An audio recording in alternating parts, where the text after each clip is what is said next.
Salam Indonesia. Selamat siang pemirsa Jogja TV dimanapun Anda berada. Senang sekali hari ini Bincang Hari Ini kembali hadir bersama saya Andita Rizkia. Tentu ada informasi mengenai surat keputusan Komisi Pemilihan Umum Republik Indonesia nomor 21 tahun 2022 bahwa menetapkan hari dan juga tanggal pemungutan suara pemilu. Tanggal tersebut yang dipilih menjadi pemilu dan juga pilkada serentak untuk tahun 2024. Rasanya saat ini masih tahun 2022, namun di tahun 2024 sudah diinformasikan akan ada pemilihan umum dan juga pilkada serentak tahun 2024. Lalu bagaimanakah kesiapannya ataupun persiapan menjelang pemilu dan juga pilkada serentak tahun 2024? Telah hadir dua narasumber yang siap membahas tema kita spesial pada siang hari ini. Dari Ketua KPU Daerah Istimewa Yogyakarta dan juga penggerak swadaya masyarakat ahli muda Badan Kesbangpol Daerah Istimewa Yogyakarta. Saya akan sapa terlebih dahulu yang berada di tengah dari penggerak swadaya masyarakat ahli muda Badan Kesbangpol DIY si Utami SIPMM. Selamat siang Ibu Utami. Selamat siang Mbak Adita. Kabar baik Ibu? Alhamdulillah sehat. Alhamdulillah. Dan juga dari Ketua KPU Daerah Istimewa Yogyakarta Hamdan Kurniawan SIPMA. Pak Hamdan, selamat siang. Selamat siang Mbak Andita. Sudah siap untuk menginformasikan kepada pemirsa Jogja TV? Insya Allah. Dan juga untuk Anda pemirsa, tak lupa untuk bergabung juga melalui line telepon kami yang nanti akan tertera di layar. Silahkan juga untuk bertanya seperti apa di nomor 0274 451 777. Untuk Anda yang di luar daerah istimewa Yogyakarta, kami juga membuka line telepon di 0274 451 777. Kali ini kita akan bertanya terlebih dahulu dengan Ketua KPU Daerah Istimewa Yogyakarta. Tahun 2024 dipilih Bapak menjadi tahun pemilihan serentak, pemilu dan juga pilkada. Mengingat sebetulnya ada beberapa yang harus dipilih ya. Dan juga di tahun ini dan tahun depan begitu ya. Atas dasar apa akhirnya pemilihan ini dijadikan satu serentak tahun 2024? Ya, putusan Mahkamah Konstitusi nomor 14 tahun 2013 waktu itu memutuskan bahwa pemilu yang terpisah antara pemilu presiden dan legislatif itu dianggap tidak konstitusional.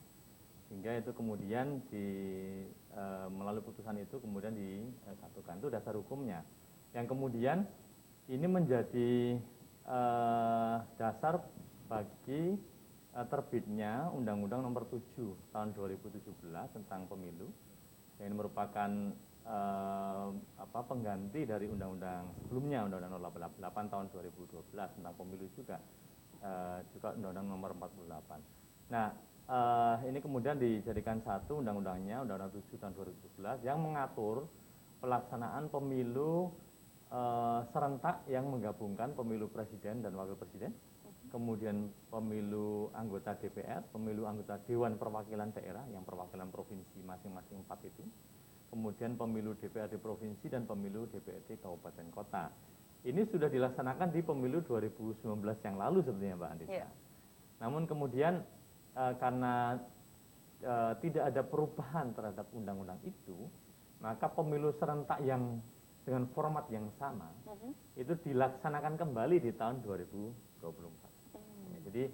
Jadi itu memang ada beberapa pertimbangan ya ketika itu diserentakkan, ya soal efektivitas juga dalam pelaksanaannya gitu ya. Tapi ternyata setelah perjalanan pemilu 2019 ada beberapa yang setelah dilakukan evaluasi memang kemudian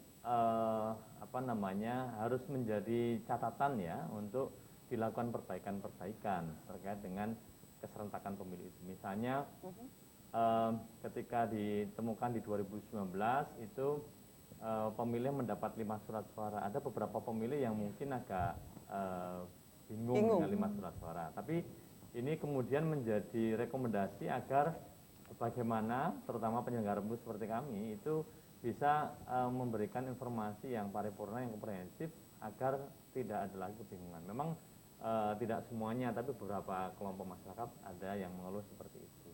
Juga beberapa konsekuensi lain, terutama bagi penyelenggara juga, penyelenggara pemilu seperti kami, karena terasa berat ya Pak ya? Ya, karena terutama teman-teman yang di ad hoc ya, di KPPS, karena sebetulnya pemungutan suaranya sama standar, dari mulai pagi sampai siang jam 1. Hanya penghitungannya menjadi lama karena dia harus buka satu persatu surat suara. Itu yang kemudian dia bisa melampaui, bahkan sampai melampaui waktu hari berikutnya karena saking bebannya cukup besar.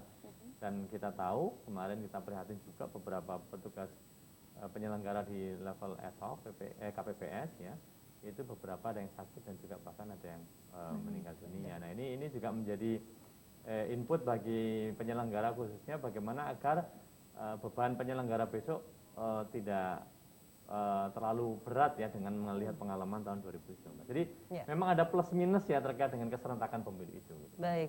Nah untuk pemilu tadi dari mulai presiden, kemudian MPR, DPR, DPRD pun dipilih di tahun 2024 ya Pak ya. Kemudian tahun 2024 juga akan dipilih pilkada serentak. Nah padahal ada beberapa kepala-kepala daerah yang seharusnya bisa dipilih di tahun depan ataupun di tahun ini ya sudah berarti. Nah berarti akan terjadi kekosongan dan juga ada yang terjadi lebih sedikit masa jabatannya. Nah itu bagaimana Pak? Ya, jadi Undang-Undang 10 2016 tentang pemilihan kepala daerah itu sudah mengamanatkan untuk keserentakan pilkada di tahun 2024. Itu dikunci di pasal 201 itu. Sehingga ini yang menjadi dasar bagi pelaksanaan pilkada untuk seluruh wilayah kabupaten kota se-Indonesia plus provinsi kecuali DIY. Karena kita kan penetapan ya. Nah, kemudian mereka yang masa jabatannya habis di tahun 2022 ini atau 2023, ya otomatis mereka kalau misalnya masih punya kesempatan untuk mencalonkan kembali harus menunggu di tahun 2024. Sudah ditetapkan 27 November Mbak 2024 ya. Berarti untuk yang pemilu ada di tanggal 14 Februari. Betul. 2024, kemudian pilkada serentak di tanggal 27 November. Ya, baik. Itu tentu saja untuk mereka yang habis masa jabatan sekarang ini kemudian ya diisi penjabat kepala daerah sampai nanti di tahun 2024. Oh, baik, sehingga ini juga menjadi satu informasi bagi pemirsa, khususnya pemirsa Jogja TV, bahwa inilah yang memang ada plus minus ketika pemilu serentak di tahun 2024. Kemudian di bagian Kesbangpol, mengetahui ada informasi seperti ini, apakah menjadi tugas yang berat? Karena kalau menyampaikan KPU ya ada plus minus Mbak, kemudian ada menjadi berat, namun ya bagaimana lagi gitu ya. Kalau dari Kesbangpol seperti apa menyikapinya? Matur nuwun Mbak Andita. Jadi sebenarnya fungsi tugas dari Badan Kesbangpol itu sebagai fungsi koordinasi dan fasilitasi dalam penyelenggaraan pemilu dan pilkada. Jadi kami juga ketika tahun 2024 ada pemilu dan pilkada yang notabene tadi dingendikake Pak Hamdan itu agak berat juga ya Pak, karena dalam waktu bersamaan kita juga merasa tahun itu benar-benar kita mungkin kerjanya ekstra nggih, karena kita support kegiatan tersebut. Jadi kita mencoba untuk merencanakan beberapa kegiatan penunjang support dari penyelenggaraan pemilu dan pilkada. Oke, baik Ibu. Jadi tadi memang agak berat dan juga sudah menyusun perencanaan-perencanaan. Namun juga berkaitan mengenai tahapan ataupun pemirsa juga harus mengetahui 2024 kan masih lama ini ya Pak ya. Tetapi informasi tadi yang saya dapatkan dari Pak Hamdan ternyata ada tahapan-tahapan yang sudah dimulai bahkan di tahun ini. Apakah bisa diinformasikan secara garis besar Pak Hamdan? Iya, jadi berdasar keputusan KPU 21 tahun 2022 ya, yang baru ditelurkan bulan Januari akhir kemarin, 2022 kemarin itu. KPU sudah menetapkan hari dan tanggal pelaksanaan pemungutan suara pemilu tahun 2024, yaitu 14 Februari 2024. Nah, sebagian besar tahapan itu mendasarkan penghitungan tahapannya itu dari titiknya di pemungutan suara serentak itu 14 tanggal Februari. 14 Februari itu ya Pak ya? Misalnya, kalau kita lihat di pasal 167 ya, ayat 1 misalnya, ayat 2 misalnya, itu disebut bahwa hari tanggal pemilu itu ditetapkan dengan keputusan KPU, dan ayat 3 disebut bahwa penetapan pemilu itu atau mulai pemilu itu paling lambat 20 bulan sebelum pemungutan suara. Nah, sehingga itu yang menjadi dasar KPU untuk melaksanakan tahapan-tahapan pemilu. Termasuk misalnya beberapa pengaturan ada misalnya di pasal 179 ya, misalnya di ayat 6 disebutkan bahwa penetapan partai politik peserta pemilu itu dilaksanakan paling lambat 14 bulan sebelum pelaksanaan pemungutan suara. Nah, jadi ini yang menjadi dasar bagi KPU untuk menentukan kapan pemilu dimulai, kapan partai politik peserta pemilu ditetapkan, kapan presiden harus ditetapkan hasilnya pemilunya, dan beberapa tahapan-tahapannya lain. Jadi ini memang penting keputusan KPU untuk penetapan hari tanggal, namun detailnya itu belum ada peraturan KPU yang mengatur mengenai tahapan, karena sampai dengan saat ini KPU sudah mengajukan permohonan kepada DPR untuk membahas tahapan, tapi belum ada agenda itu. Nah, nanti begitu sudah ada pembahasan, sudah ditetapkan oleh KPU, maka tahapan itu kemudian bisa mulai jalan, dan kalau tidak ada perubahan dengan draft yang sekarang ini, masih draft ya Mbak, itu bulan Juni sudah mulai running tahapan. Oh, baik. Juni tahun ini. Juni tahun 2022? Iya, Juni 2022 itu sudah mulai beberapa persiapan pemilu itu seperti penyusunan peraturan, perencanaan anggaran dan kegiatan, kemudian kegiatan sosialisasi itu sudah dimulai. Kemudian ada beberapa tahapan-tahapan lain di tahun ini yang harus sudah jalan. Tadi kami sebut penetapan partai politik peserta pemilu, Desember sudah harus ada partai politik. Ya. Kemudian juga masa pembentukan petugas badan ad hoc di bawah kami di kecamatan maupun desa itu juga dilaksanakan tahun ini. Kurang lebih di bulan-bulan September, Oktober pembentukannya. Baik, berarti tadi untuk petugas dan lain sebagainya juga harus dibentuk tahun ini. Selain itu juga kalau untuk partai politik apakah juga harus mendaftarkan di tahun ini? Nah, itu nanti yang akan kita tanyakan. Kemudian juga tadi diinformasikan oleh Ibu Utami ada beberapa perencanaan. Nah, adanya juga tahun 2024 menjadi pemilu dan juga pilkada serentak. Apakah memunculkan permasalahan-permasalahan di lapangan? Nah, kita juga akan mengetahui bersama ya, Pak Hamdan dan juga Bu Utami. Untuk Anda pemirsa Jogja TV, kami ingatkan sekali lagi, silahkan nanti kami akan membuka di segmen berikutnya untuk bertanya langsung di 0274 451 777. Jangan kemana-mana, tetaplah bersama kami di Bincang hari ini.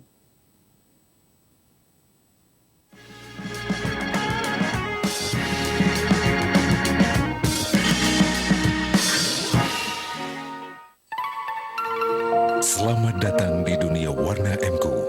Warna adalah karakter, inspirasi, ekspresi, lambang dan harapan. Inovasi warna M.Co cat kayu dan besi yang penuh inspirasi. Kesegaran hijau kiwi adalah ekspresi dari kesuburan dan penyembuhan. Warna sejuk yang membawa energi vitalitas, kesehatan dan pertumbuhan. Seperti harapan Anda. M.Co merubah yang biasa menjadi luar biasa. Menika waosan sakeluarga ingkang pas lan mranani majalah basa Jawi Joko Lodang. Kababar saben dinten Setu ngaturaken seratan cerita rakyat padalangan kabudayan cerkak cerbung jagateng lelembut langsa panunggalanipun. Joko Lodang ngesti budi rahayu ngungak mekaring jagat anyar. Pengobatan alternatif Batara, spesialis penyakit kronis dan menaun tanpa operasi. Sistem penyembuhan menggunakan terapi akupuntur dan terapi infrared untuk mematikan akar penyakit dipadu dengan ramuan Tiongkok dan ekstrak ramuan herbal. Ramuan dibuat khusus sesuai keluhan penyakit Anda. Berbagai jenis penyakit dapat diobati seperti katarak, prostat, diabetes, kanker, tumor ganas, jantung, stroke. 6 bulan yang lalu saya menderita diabetes. Gula darah saya sampai 400. Seluruh tubuh saya tidak bertenaga. Kaki dan tangan saya kesemutan dan bengkak. Penglihatan kabur, berat badan saya menurun. Tiap hari saya harus minum obat dan suntik insulin. Namun setelah diterapi di pengobatan Batara dan minum ramuan, gula darah saya normal kembali. Pengobatan alternatif Batara juga melayani pelangsingan dan tambah tinggi badan 1 hingga 8 cm secara permanen langsung diterapi di tempat. datang ke klinik kami, Jalan Ring Road Selatan, Perempatan Dongkelan RT 9, Selatan Jalan. Lihat papan nama Batara.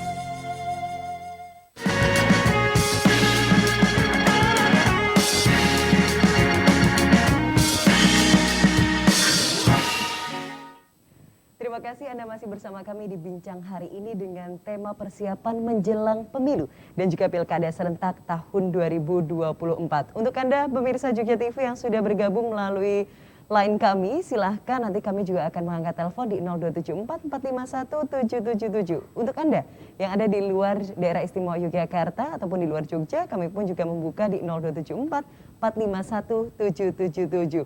Perbincangan sangat menarik karena melihat tahun ini juga pemilihnya atau pesertanya seharusnya usia-usia muda ya Bu ya, semakin banyak ini ya.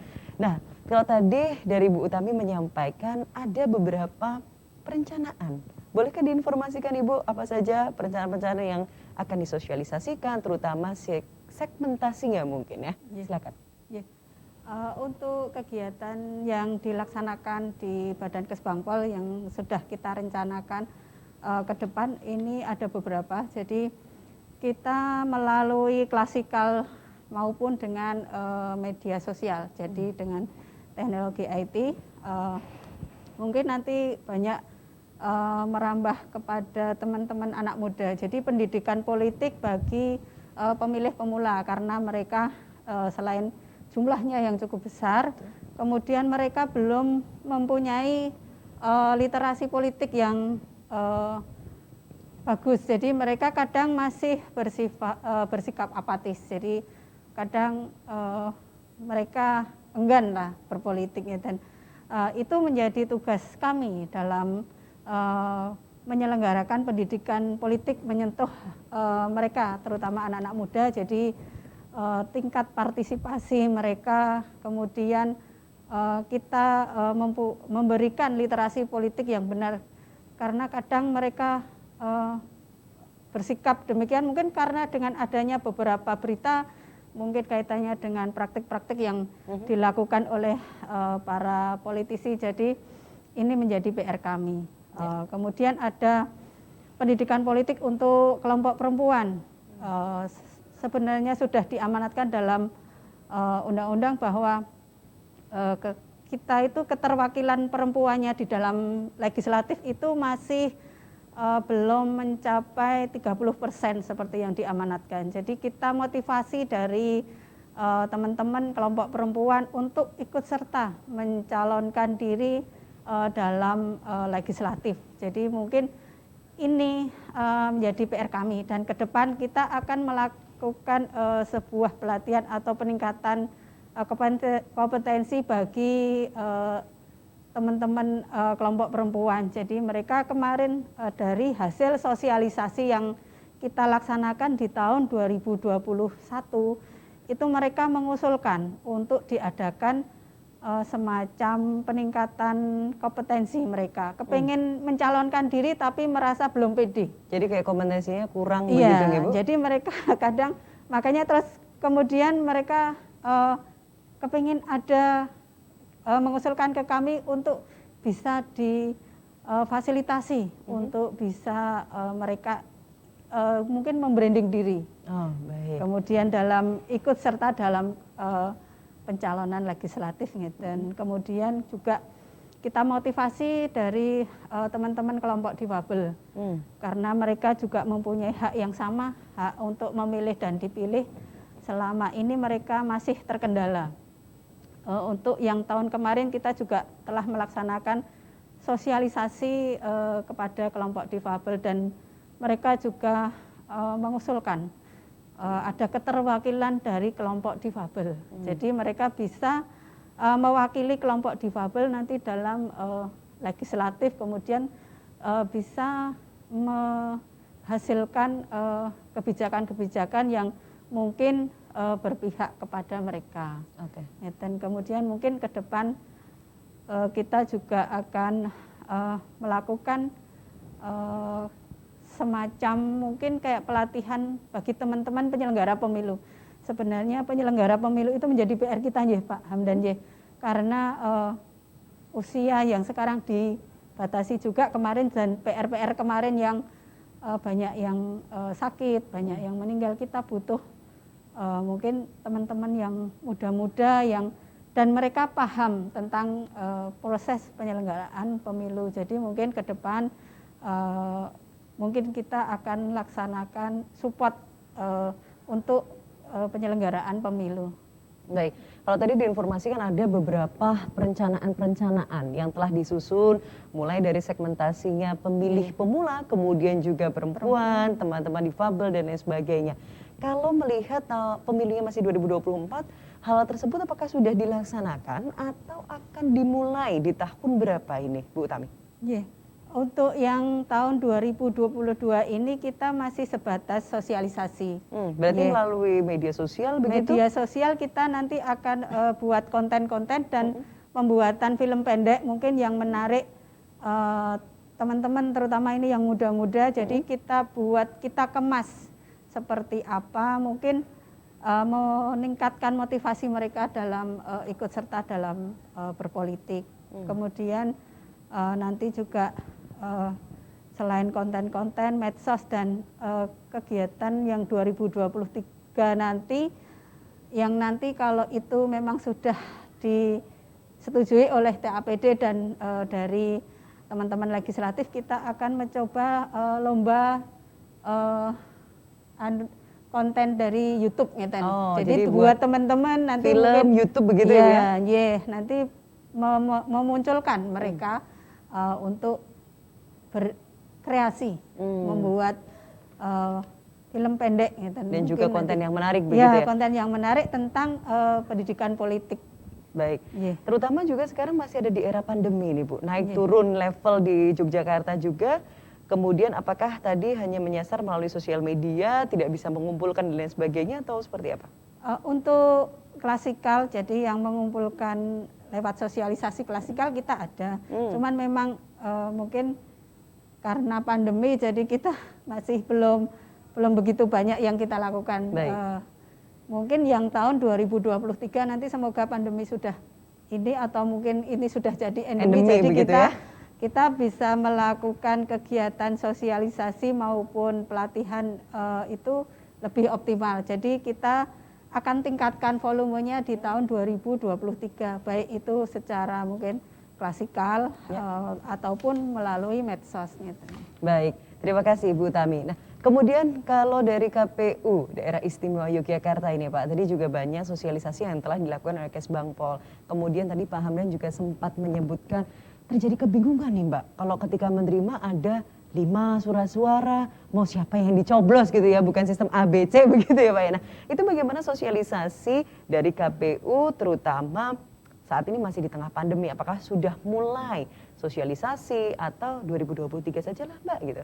Ya, kita beruntung di DIY ini untuk tingkat partisipasi masyarakat dalam pemilu itu tinggi. Jadi mencapai berapa persen Bapak? Sampai ke angka 88%. 88% ya? Se-Indonesia. Oh baik. Artinya sesungguhnya tidak ada kekhawatiran pemilih tidak menggunakan hak pilih ya di dalam pemilu besok, karena berangkat dari pengalaman pemilu 2019 itu cukup tinggi.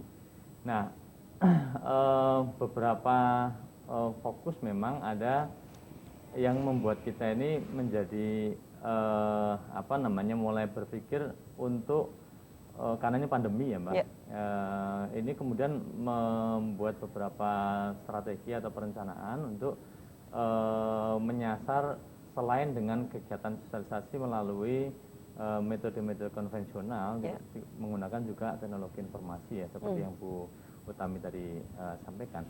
Nah, kalau antusiasme mahasiswa yang kita lihat di pemilu 2019 kemarin sebenarnya cukup tinggi. Itu bisa dilihat dari ketika kami itu melakukan proses pendataan pemilih dari luar Jogja untuk bisa memilih di sini, itu antusiasme luar biasa. Itu kalau bisa dibilang sampai mencapai berapa persen Pak yang KTP luar kemudian mencoblosnya di DIY? Kemarin itu ada kita kan datang ke banyak kampus ya, Iya. puluhan kampus ya. Kita sambangi mereka, kita jemput bola. Itu yang pindah memilih itu kurang lebih ada 50.000. 50.000 ya. 50.000, ya. Karena waktu itu belum pandemi ya Pak 2019 nggih. Ya, Nah, tapi kalau ini misalnya kita bicara soal pandemi sebetulnya Iya. kita punya pengalaman menarik di pilkada kemarin. Oh, iya. Ada banyak prediksi bahwa pilkada di tengah pandemi itu akan merontokkan partisipasi menuju TPS karena kekhawatiran tertular atau menjadi klaster. Tapi kan Betul. nggak terbukti.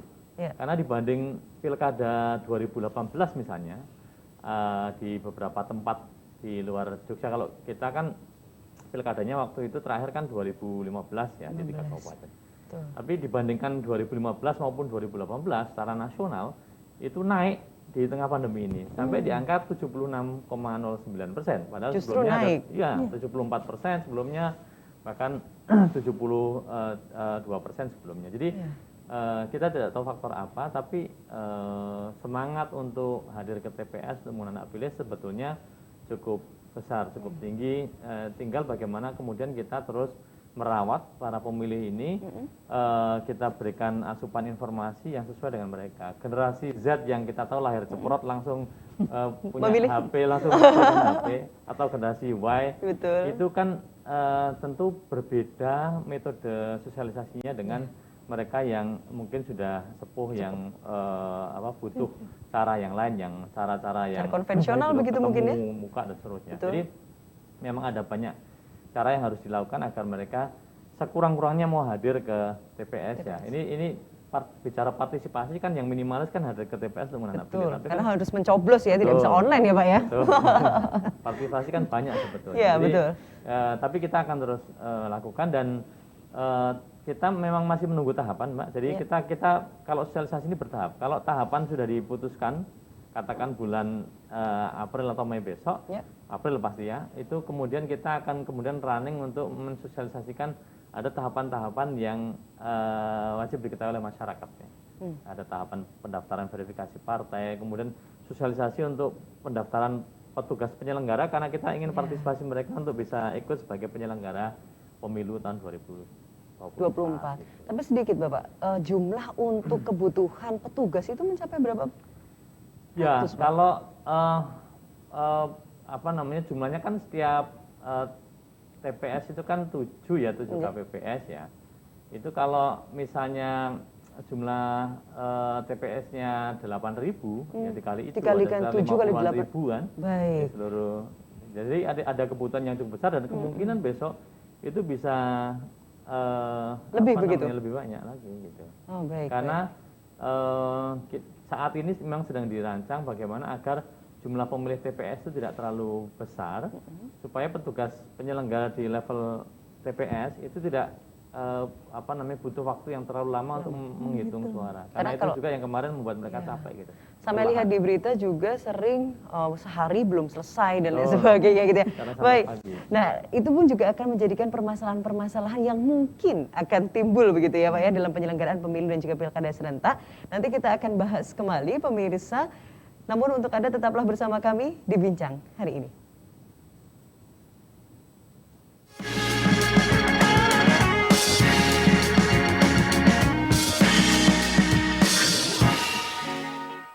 Get moving, ayo get moving. Kemanapun pergi, get the moving. All you need is moving, moving wherever you move. Love on browsing, nonton UCTV, bayar tagihan, pick me, watch me, semuanya via gadget. Wherever you move, enjoy the moving, enjoy the moving. Everything is done wherever you move. Keep on moving, keep on moving. Sebelum terapi di enggal dangan, tinggi badan saya hanya 159 cm. Tapi sekarang menjadi 165 cm hanya dengan 3 minggu terapi. Dengan menggunakan teknologi dalam terapi akan meningkatkan pertumbuhan tulang dan menambah tinggi badan Anda. Pengobatan alternatif enggal dangan juga mengobati penyakit kanker, katarak, prostat, dan diabetes.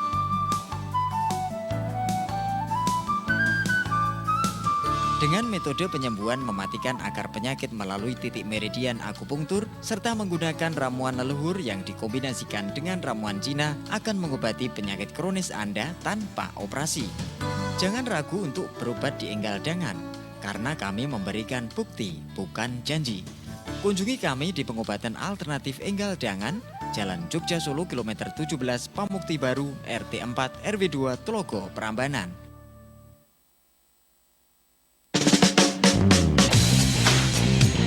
Nyong wis tekan nang mbok jajan. Mbok jajan ke apa sih? Nah, nang mbok jajan ki anak jajanan, dolanan sing jare tahun 90-an. Pokoknya tuh kan akhirnya bisa dari banget. Iwan ngibarna bendera Indonesia, nyong ngerasa bangga banget ya, nyong terharu banget.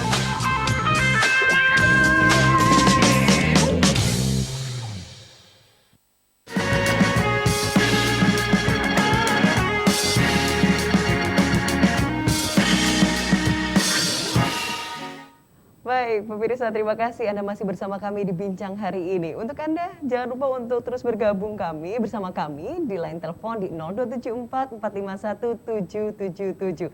Tadi kami menahan mengenai permasalahan yang mungkin akan timbul dan juga dihadapi saat penyelenggaraan pemilu dan juga pilkada serentak. Kalau kemarin sempat ada informasi bahwa kok agak kesulitan ini Pak yang dari daerah kemudian mencoblos di DIY. Nah itu apakah bagaimana penanganannya, kemudian hal-hal apa saja yang mungkin akan timbul juga menjadikan permasalahan. Monggo silahkan Pak Hamdan. Jogja ini kan disebut sebagai kota pendidikan ya, kota pelajar. Sehingga memang banyak sekali mahasiswa yang sekolah di sini dan kemudian ketika menggunakan hak pilih juga pengen menggunakan hak pilih di sini. Kalau yang pemilu 2019 kemarin itu hak mereka kalau antar provinsi di luar DIY itu mereka dapat hak satu surat suara yaitu surat suara presiden. Nah itu tampaknya yang membuat mereka antusias untuk menggunakan hak pilih.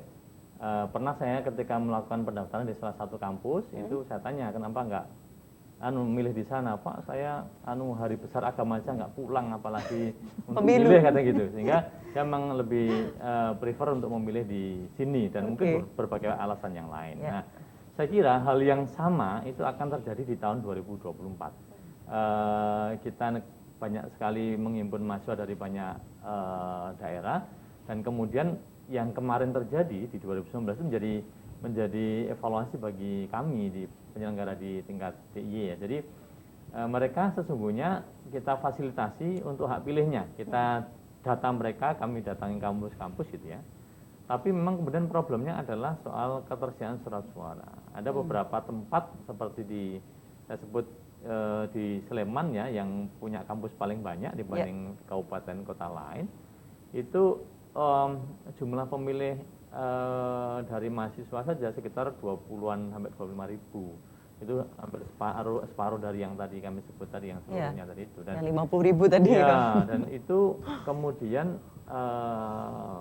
kebetulan tempatnya itu ngumpul di sentra-sentra tempat tertentu. Sudah dibagi mereka di banyak tempat tapi tetap aja jumlahnya cukup besar sehingga surat suara di situ yang cadangannya hanya 2% itu kurang. Nah saya kira ini menjadi evaluasi dan rekomendasi agar besok di 2024 persoalan semacam ini jangan sampai terjadi lagi. Artinya bisa saja kemudian dari awal sudah dihitung dengan betul jumlah pemilihnya yang mau menggunakan hak pilih di satu TPS itu berapa, kemudian surat suaranya juga disediakan sejumlah itu, atau kemudian cara kedua mereka diminta memilih yang agak jauh dari lokasi tempat kos atau tempat kontrakannya. Itu satu-satunya cara, karena kalau tidak seperti itu dua cara, dua alternatif ya. Kalau tidak seperti itu maka kejadian tidak terfasilitasi itu akan ada lagi. Itu yang tidak kita inginkan karena ini kan one person one vote one value, itu satu orang itu kan nilainya sama, dia punya haknya dijamin konstitusi, jadi dia harus bisa menggunakan hak pilihnya karena dia memang berhak untuk itu gitu, untuk menunaikan hak pilih dia gitu. Baik, itu tadi sudah diinformasikan beberapa alternatif untuk menghindari. Karena biasanya kemarin yang sempat agak tinggi gitu ya dalam artian suaranya adalah wah aku mau nyoblos nggak bisa dan lain sebagainya karena suara-suaranya habis dan lain sebagainya. Padahal memang sudah diinformasikan hanya 2% begitu ya Pak cadangannya. Harus dialihkan, tetapi terkadang memang tidak mengetahui, mungkin kurang informasi dan sebagainya, ketika berpindah pun juga menjadi masalah. Kemudian kalau untuk hal-hal seperti politik uang, kemudian black campaigns, ujaran-ujaran kebencian, hoax ini dari KPU ini seperti apa? Apalagi banyak juga yang masih bilang agar pemilu-pemilu atau pemilih atau peserta muda ini yang baru-baru ini juga udahlah nggak usah ada milih-milih segala gitu kan Pak. Nah itu bagaimana dari KPU? Ya, jadi di era informasi yang begitu cepat ya, informasinya perkembangannya dan seterusnya, itu kita ini dihadang dengan persoalan-persoalan seperti berita palsu atau hoax ya. Nah itu yang kalau mereka pemilih sudah terbentuk literasi politiknya dengan baik ya, artinya setiap informasi tidak kemudian langsung ditelan tapi kemudian di filter dengan baik, maka informasi-informasi yang masuk melalui ruang-ruang privat melalui HP itu tidak kemudian ditelan mentah-mentah sebagai sebuah kebenaran. Itu PR kita karena kita tahu informasi itu kadang berisi black campaign dari satu pasangan calon tertentu atau kandidat tertentu gitu ya untuk menjelek-jelekan kandidat yang lain gitu, atau sesungguhnya itu memang upaya-upaya yang dari pihak luar untuk mengadu domba masyarakat kita, sehingga masyarakat kita terutama yang teman-teman yang muda itu harus betul-betul memfilter itu dengan sangat baik supaya tidak terjadi kericuan dalam pemilu kita. Artinya melihat informasi itu perlu kemudian mengkonfirmasi ke sumber-sumber berita yang lebih terpercaya. Kalau soal money politik saya kira ini menjadi PR kita bersama ya, karena sama-sama dari peserta pemilu seharusnya juga dilarang untuk memberikan itu karena ada aturan, ada sanksi administrasi maupun pidana masuk ke ranah pidana dan sanksi, bahkan sampai pembatalan sebagai calon juga bisa Mbak kalau terbukti ya secara masif. Tapi masyarakat sendiri itu juga harus betul-betul menjadi pihak yang bisa menolak bahkan melaporkan ketika itu terjadi. Ya kalau dua pihak itu satu sudah tidak ada niat, masyarakat juga berani melapor, ya insya Allah untuk penegakan anti money politik akan lebih baik ya. Itu idealnya seperti itu. Baik, itu tadi adalah beberapa kemungkinan permasalahan-permasalahan yang timbul di saat pemilu dan juga pilkada serentak, terutama persiapan di tahun 2024. Kemudian dari Kesbangpol, Ibu Utami, melihat hal tersebut, dukungan-dukungan apa saja yang kemudian dilakukan oleh Kesbangpol supaya hal-hal tersebut tidak terjadi kembali ataupun besok akan lebih mulus, terutama kita masih belum tahu ya melihat 2024 apakah pandemi ini sudah menjadi endemi atau masih seperti ini. Untuk kesiapan kita mungkin menghadapi beberapa permasalahan ke depan, mungkin untuk politik uang ini mungkin benar-benar menjadi PR kita, Mbak.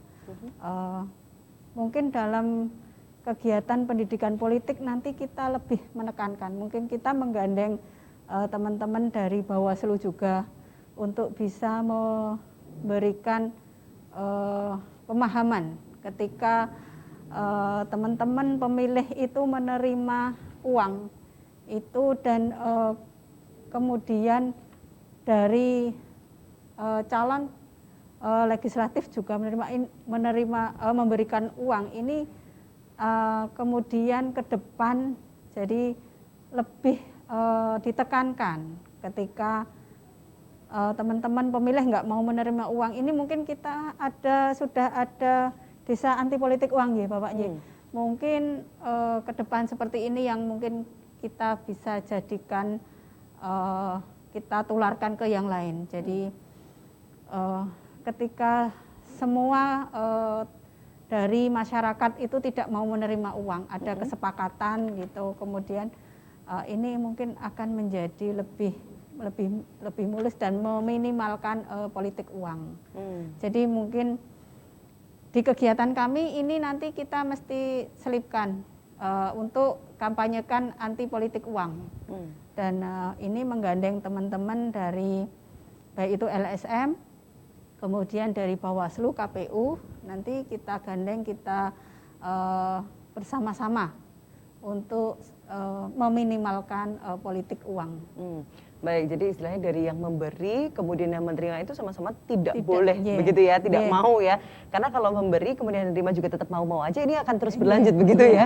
Baik. Nah, kemudian kalau tadi melihat apakah di tahun 2024 ini akan ada partai-partai politik baru yang sudah mendaftar atau diwacanakan akan mendaftar dan lain sebagainya ini, Bu? Yeah. Sebenarnya pendaftaran partai politik peserta pemilu itu masih nanti di sekitar bulan Agustus ya Pak Hamdan ya. Agustus itu baru diadakan tahapan pendaftaran partai politik peserta pemilu. Kemudian nanti di sekitar pertengahan itu baru penetapan partai politik peserta pemilu. Namun demikian saat ini kami dari Badan Kesbangpol itu mulai tahun 2021 itu sudah ada beberapa partai politik yang melaporkan dan mendaftarkan di kami untuk menjadi sebuah partai politik. Jadi sebenarnya pengesahan badan hukum menjadi partai politik itu kewenangan dari Kementerian Kumham. Namun demikian dalam peraturan Kementerian Kumham itu disyaratkan untuk mendapatkan pengesahan badan hukum itu harus ada surat keterangan dari Badan Kesbangpol. Baik itu pada tingkat provinsi maupun tingkat kabupaten kota. Dan itu masing-masing sudah ada persyaratannya. Jadi di DIY itu ada 2 partai politik yang sudah mendapatkan pengesahan badan hukum. Itu partai politik baru itu Partai Umat dan Partai Gelora. Itu sudah mendapat pengesahan badan hukum di tahun 2021. Kemudian ada beberapa partai politik baru yang kemarin sudah melaporkan ke Badan Kesbangpol, namun ini masih dalam proses permohonan badan hukum di Kementerian Kumham. Ini yang kita belum sampai saat ini belum menerima info ini pengesahan badan hukumnya sudah apa belum. Tapi info terakhir ini masih dalam proses. Baik, berarti kalau sudah memiliki badan hukum baru nantinya bisa Baru mendaftarkan nanti ya, Bu? bisa menjadi peserta pemilu mungkin dengan syarat-syarat yang lain ya Pak. Iya. Boleh saya tambahkan? Boleh, ya? silakan Pak Hamdan. Jadi ada melanjutkan Bu Tami tadi, ada 2 hal. Partai politik, hal yang kedua adalah partai politik peserta pemilu, ini berbeda. Oh, baik. Partai politik ini tadi Bu Tami sudah sampaikan, dia harus mengurus persyaratan untuk menjadi badan hukum. Sementara untuk dia tidak otomatis langsung ikut pemilu. Jadi ini baru badan hukum dulu. Baru punya dulu? Iya. Tadi kemudian ketika mau mendaftar sebagai peserta pemilu, itu harus melalui proses verifikasi oleh KPU. Yang ada beberapa syaratnya juga? Ya, syaratnya misalnya pertama badan hukum, punya badan hukum itu syarat pertama. Betul. Kemudian kepengurusan di seluruh provinsi, kepengurusan kabupaten di 75% kabupaten di provinsi tersebut, kemudian 1.000 anggota atau 1.000 anggota jumlah penduduk, kemudian juga punya nama, lambang dan seterusnya. Jadi ada beberapa syarat itu yang harus dipenuhi oleh parpol berbadan hukum tadi agar bisa menjadi partai politik peserta pemilu. Tidak setiap partai politik itu bisa menjadi peserta pemilu, tergantung hasil verifikasi. Nah, kemarin berdasar putusan MK nomor 55 tahun 2020 itu untuk peserta pemilu ke depan itu ada proses verifikasi yang harus dilalui untuk peserta partai politik yang sudah ada di Senayan yang memenuhi parliamentary threshold itu tetap diverifikasi tapi hanya administratif. Sementara untuk partai politik baru yang tadi sebagian disebutkan oleh Bu Tami tadi atau partai politik lama di 2019 tapi tidak memenuhi parliamentary threshold itu ya verifikasi tapi 2, administrasi tapi juga faktual. Oh, ada faktual. Faktual itu didatangi. Kalau faktual pendukung ya nanti petugas dari KPU datang tanya kepada daftar nama yang katanya mendukung itu, terus apakah Anda mendukung partai ini? Kalau iya centang, kalau enggak coret. Kira-kira kalau memenuhi syarat baru kemudian ditetapkan secara nasional oleh KPU RI ini memenuhi syarat gitu sebagai peserta pemilu. Gitu kira-kira itu. Baiklah, nanti kita akan lanjutkan kembali Pak Hamdan dan juga Bu Utami. Untuk Anda pemirsa, jangan kemana-mana, tetaplah bersama kami di Bincang hari ini.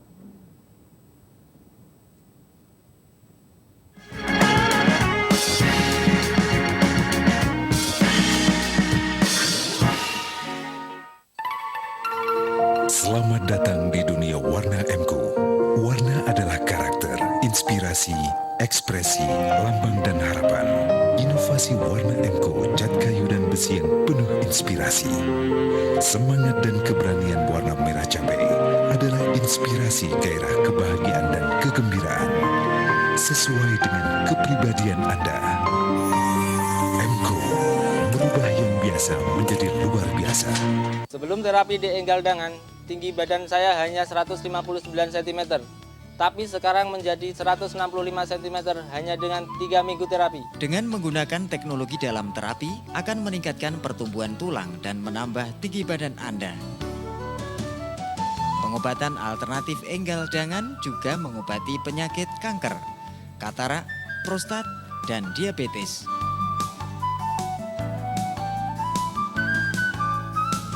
Dengan metode penyembuhan mematikan akar penyakit melalui titik meridian akupunktur serta menggunakan ramuan leluhur yang dikombinasikan dengan ramuan Cina akan mengobati penyakit kronis Anda tanpa operasi.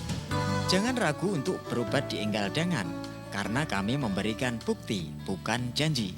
Kunjungi kami di pengobatan alternatif enggal dangan, Jalan Jogja Solo kilometer 17 Pamukti Baru RT 4 RW 2 Tlogo Prambanan. Sebagai tanda kasih petani kepada hewan ternak, nenek moyang kita melakukan tradisi gumbregan yang berupa upacara selamatan pada hewan ternak.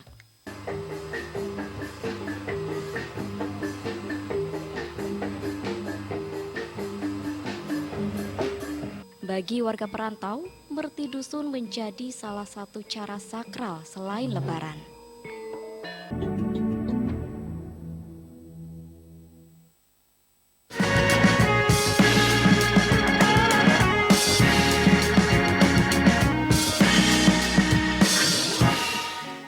Baik, terima kasih Anda masih bersama kami di Bincang hari ini. Untuk Anda juga kami masih membuka di line telepon di 02744517777. Tanpa terasa ya perbincangan kita, Pak Hamdan, Bu Utami. Nah, melihat sekali lagi bagaimana kemudian dari KPU terus mengajak ataupun mensosialisasikan ini persiapan 2024 yang banyak kita ketahui 2024 masih 2 tahun lagi nih, masih panjang. Nah, silakan untuk diinformasikan sekali lagi kepada masyarakat bahwa apa saja yang harus mereka siapkan, kemudian nanti juga dibantu oleh Kesbangpol. Silahkan. Ya, pemilu 2024 itu ada persiapan yang memang disiapkan untuk tahun 2024, tapi juga ada yang disiapkan di tahun 2023, ada yang disiapkan di tahun 2022. Tadi kami sudah menyebut misalnya beberapa persiapan-persiapan pemilu itu pembuatan regulasi yang sekarang masih jalan. KPU RI ini melakukan uji publik, meminta masukan dari KPU di daerah untuk memberikan masukan peraturan untuk digunakan di tahun 2024. Kemudian persiapan program anggaran kegiatan. Nah, yang paling dekat itu adalah pendaftaran partai politik. Itu memang ada di wilayah KPU RI, namun demikian untuk verifikasinya itu nanti akan melibatkan teman-teman di KPU di daerah. Kemudian yang penting juga ini tadi berkaitan dengan partisipasi ya. Kalau bicara soal pemilu itu tidak lepas dari partisipasi dan tidak hanya menggunakan hak pilih saja di TPS, partisipasi masyarakat itu. Tapi salah satunya adalah bagaimana mereka bisa membantu menyelenggarakan pemilu sebagai penyelenggara ya. Penyelenggara itu tidak harus dari sebagai KPU. Ada KPU, di bawahnya KPU provinsi, KPU kabupaten, kota, kemudian ada petugas di tingkat kecamatan PPK, petugas di tingkat desa, dan KPPS nanti. Nah, yang paling dekat adalah PPK dan PPS di desa dan kecamatan atau Kapanewon. Nah, kita berharap partisipasi masyarakat untuk bisa turut menjadi petugas penyelenggara karena ini tugas negara yang sama-sama kita sokong untuk pelaksanaan demokrasi di Indonesia. Ini tugas mulia dan kita harapkan masyarakat ini nanti yang terlibat dalam penyelenggaraan sebagai petugas itu juga bisa membantu melakukan sosialisasi sesuai dengan tahapannya. Kalau tahapannya saat ini misalnya proses pendaftaran partai politik misalnya ya, itu kemudian lebih banyak menginformasikan kepada masyarakat bahwa tahapannya sekarang ini berjalan seperti ini. Nanti kalau pas tahapannya jelang pemungutan suara ketika ada harapan masyarakat untuk mengetahui secara mendalam bagaimana bentuk surat suara, bagaimana cara menggunakan hak suaranya, dan seterusnya itu juga akan secara masif pada waktunya nanti akan dibantu oleh petugas-petugas kita untuk menyampaikan kepada masyarakat. Jadi dari mulai persiapan saat ini itu kita memang berharap masyarakat memiliki kepedulian, memiliki keinginan untuk turut berpartisipasi dalam bentuk apapun, dalam bentuk apapun, tidak hanya sebagai penyelenggara, tidak hanya sebagai pemilih, tapi juga hal yang lain. Nah, satu lagi yang penting di masa-masa persiapan ini adalah kerjasama dengan para pihak, dengan lembaga-lembaga. Saya kira Kesbang ini kan mitra KPU yang luar biasa, punya misi pendidikan politik. Kita juga punya kerjasama dengan kampus. Hari-hari ini kita ada kegiatan riset dan pendidikan pemilih pemula kepada teman-teman mahasiswa di kampus di Jogja. Kemudian juga kerjasama dengan beberapa pihak lain. Ini yang terus kita akan tingkatkan karena pemilu ini bukan hanya milik KPU, tapi harus disokong bareng-bareng sebagai hajat negara ini. Karena memang harus bersinergi begitu ya Pak ya? Itu wajib. Kalau tidak memang agak repot ini urus sendiri nanti ya.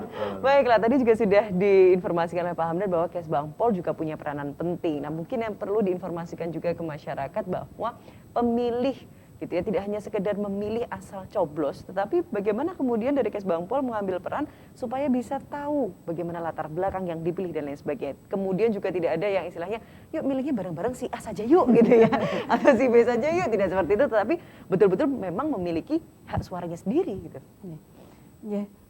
Kami di Badan Kesbangpol memang mempunyai tugas untuk memberikan pendidikan politik kepada masyarakat. Masyarakat sebenarnya mempunyai hak memilih, dipilih, dan mungkin sebagai penyelenggara pemilu. Jadi monggo nanti ke depan ini yang pemilu tahun 2024 kita sukseskan bersama. Jadi hak untuk memilih terpenuhi, kemudian misal itu memang menginginkan untuk menjadi legislatif, mencalonkan diri mungkin ke depan. Jadi karena kita ke depan butuh orang-orang hebat ya untuk menentukan nasib bangsa ini, mungkin dari teman-teman biasanya yang muda-muda yang lebih ingin untuk bisa melangkah ke sana. Dalam kemarin kita sudah mendapatkan beberapa masukan dari teman-teman LSM, itu kepingin anak-anak muda ikut dalam pencalonan legislatif. Monggo ke depan mari kita sengkuyung bersama-sama pemilu tahun 2024. Mungkin kita sebagai partisipasi pemilih maupun mungkin ke depan penyelenggara pemilu kan kita nggak bisa kerja sendiri, jadi kita bareng-bareng dengan masyarakat untuk mewujudkan Indonesia lebih baik. Baik, terima kasih. Sedikit untuk menutup persiapan menjelang pemilu dan pilkada serentak tahun 2024 dari Pak Hamdan akan seperti apa? Silakan. Ya, kita berharap pemilu 2024 lebih berkualitas dibanding pemilu sebelumnya. Kemudian problem-problem yang muncul itu juga semakin tereduksi atau terminimalisasi. Tentu harus ada upaya kerja keras tidak hanya KPU, tapi juga kita perlu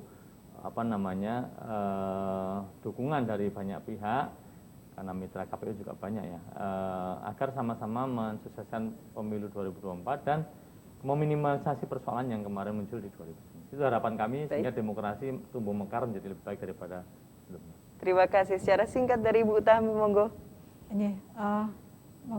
Untuk teman-teman, mungkin untuk warga masyarakat daerah istimewa Yogyakarta khususnya, menjadilah pemilih yang cerdas.